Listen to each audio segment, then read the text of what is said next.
set up muna natin tatlong disco light lang muna, saka bukas na yung ibang payload natin, no? So, hintayin na lang yung part 2. So, ito nga, una ilalagay muna natin yung tinatawag na parlel.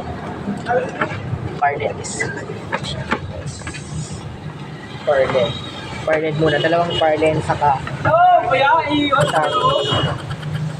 tawag dito sa hindi ko alam guys tawag ito kaya essential ng background maingay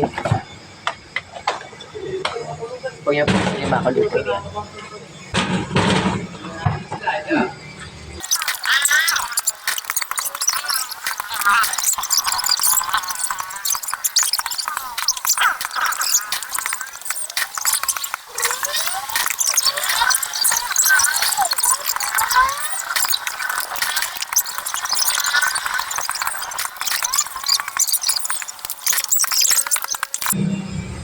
Saka isa palang crystal disco light guys.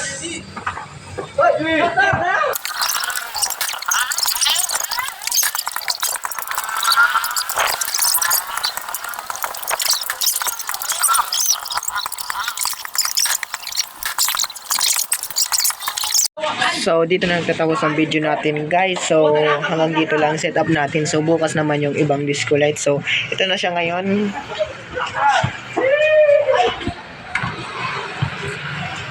So guys, nilagyan ko lang ng plastic cover para kasi parang uulan guys, kaya tinakpan na natin, nalata naman ang ulan, no?